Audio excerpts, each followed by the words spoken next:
উপস্থিত শ্যামপুরের আজকের জনসংযোগ কর্মসূচির এই দারুণ দুর্যোগময় মুহূর্তে আপনারা যারা কষ্ট করে বসে আছেন, আমি সকলকে দলের পক্ষ থেকে জানাই সালাম, আসসালামু আলাইকুম। ভাইরা আমার,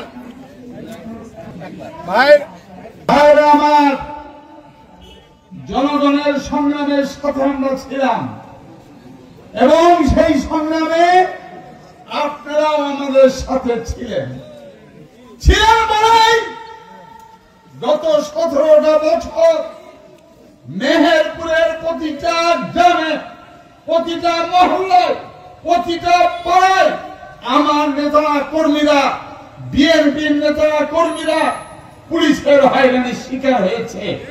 পুলিশের শুধু হয়রানি নয়, গ্রেপ্তার হয়েছে, কারাগারে দিয়েছে, অবৈধভাবে আমার বিএনপির কর্মীদের সম্পদ লুণ্ঠন করেছে আওয়ামী লীগ এবং পুলিশ বাহিনীর পৌঁছরা। ভাই আমার, 17 বছর এই কষ্ট করার মধ্য দিয়ে আমরা এই গণঅভ্যুত্থানে বিজয়ী হয়েছি। এই গণঅভ্যুত্থান এদেশের শ্রমজীবী মানুষের, এদেশের খেটে খাওয়া মানুষের, এদেশের কামার কুমার জেলে তাঁতি কৃষক ক্ষেত্রজোট এবং সেই গণঅভ্যুত্থানের অগ্রভাগে ছিল আমাদের ছাত্র নেতারা, ছাত্র বন্ধুরা। এটাই থাকা স্বাভাবিক। আমরা গণঅভ্যুত্থান করেছি গণতন্ত্রের জন্য। ভাইরা আমার, গণতন্ত্রের অন্যতম শর্ত নির্বাচন দিতে হবে এবং সেই নির্বাচনে মানুষ ভোট দিয়ে তার নিজের প্রতিনিধি ঠিক করে নেবে। এইটি হলো মানুষকে রাষ্ট্রের মালিকানা ফেরত দেওয়ার একমাত্র পথ। ভাইরা আমার, আমরা আগেও বলেছি, নির্বাচনের কথা যেমন ভাবে আমরা বলতে চাই, মেহেরপুরের প্রশাসনকে বলতে চাই, আমার কৃষক সারের অভাবে কষ্ট পাচ্ছে। আজকে সারের দাম দ্বিগুণ হয়ে গেছে। আপনারা প্রয়োজনীয় পদক্ষেপ নেন। জেলা প্রশাসক সাহেব, ইউনো সাহেব যারা আছেন, দায়িত্ব পালন করছেন, কৃষকের সারের প্রশ্নে আপনারা যারা আছেন দায়িত্ব পালন করুন। শুধু তাই নয়, বাজারে সাধারণ মানুষের দ্রব্যমূল্যের ক্ষেত্রে একটি নিয়ন্ত্রিত ব্যবস্থা প্রতিষ্ঠা করা দরকার।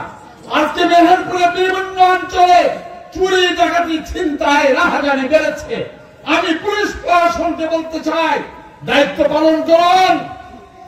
শেখ হাসিনাকে যারা বিদায় করে ভারতে পাঠিয়ে আনতে পেরেছে, এদেশে অপশক্তির কোন দর্শককে থাকতে দেব না, সেটাই হোক না কেন।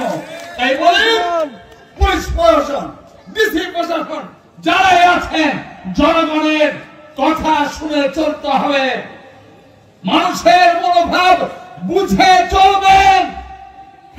মানুষের মেহনতি মানুষের কথা বুঝে চলতে হবে। যদি চলতে না চান, অফিস ঘেরাও করা হবে, অফিস ঘেরাও করা হবে। থাকতে পারবেন না, হাজিরা থাকতে পারিনি। তাই বলি, সময় থাকতে মেহেরপুরের মানুষের স্বার্থে, অঞ্চলের খেলে খাওয়া মানুষ, সমাজের মানুষের স্বার্থে দায়িত্ব পালন করেন। এখনো বিভিন্ন অফিসে বেপরোয়া ভাবে দুর্নীতি চলছে। বিশেষ করে মেহেরপুরের উপজেলা এবং জেলা কৃষি কর্মকর্তা যারা দায়িত্ব পালন করছে, তাদের ক্ষেত্রে আমি জেলা প্রশাসক বলতে চাই, তাদের দায়িত্বের প্রশ্নে আপনি সতর্ক থাকুন। আমরা লক্ষ্য করছি, প্রশাসনের বিভিন্ন স্তরে এখনো ঘাটতি মেলে আওয়ামী লীগের সুযোগ সন্ধানী প্রশাসনিক কর্মকর্তারা আছেন। তাদের ব্যাপারে জনগণকে সজাগ থাকতে হবে। আমরা জানি, গণঅভ্যুত্থানের সময়, ছাত্র জনতা রক্তক্ষরণের সময় কেউ তমুকের নিঃস্বার্থ কচ্ছপের মতন লুকিয়েছিলেন। যখন জনগণের বিজয় অর্জিত হয়েছে, পদ পদবি পেয়েছেন, প্রমোশন পেয়েছেন, ডিসি হয়েছেন, এসপি হয়েছেন, মানুষের কথা শুনে চলতে হবে। মানুষের কথার বাইরে গেলে আমরা বরদাস্ত করবো না। ভাইরা আমার, একটা বিষয় মনে রাখবেন, দলের মধ্যে কিছু সমস্যা আছে, থাকতে পারে, এটা নিয়ে আমাদের বড় কথা নয়। একটি বড় দলে কিছু সমস্যা থাকবে, আমরা সব সময় বলেছি দল যেভাবে বলে সেইভাবে আমরা চলবো। তবে এটাও ঠিক মানুষের মনোভাব বুঝে দলকে সিদ্ধান্ত দিতে হবে। কি বলে আমাদের সাইফুল বলেছে, রক্ত সংগ্রামের মধ্য দিয়ে 17 বছর পার করেছি, ডাকাতকে দিয়ে ধান কাটার জন্য না। কেমন তাই যাই ভাবেন না কেন কোন ডাকাত ধান কাটার সুযোগ ইনশাআল্লাহ পাবে না, এটা মাথায় রাখবে এবং সেইভাবেই চলবে। আমাদের দলের প্রিয় নেতা ভারপ্রাপ্ত তারেক রহমান, ভারপ্রাপ্ত চেয়ারম্যান তারেক রহমান নিশ্চয় মেহেরপুর সম্পর্কে ধীরে ধীরে অবগত হচ্ছেন। তার কারণ এই সুযোগটা তারা গ্রহণ করেছিল আমার বিরুদ্ধে অপপ্রচারের জন্য। কেমন কি আমি বলে দদুল সাহেবকে, আমাদের মন্ত্রী মহোদয় ছিলেন আওয়ামী লীগ, কি বলেন, আর দদুল সাহেবকে ইন্ডিয়ায় পার করে দিয়ে 50 কোটি টাকা নিয়েছে। কথা বলছেন এইভাবে, ঠিকই ধরা পড়লো 1 মাসের মধ্যে, তাই না?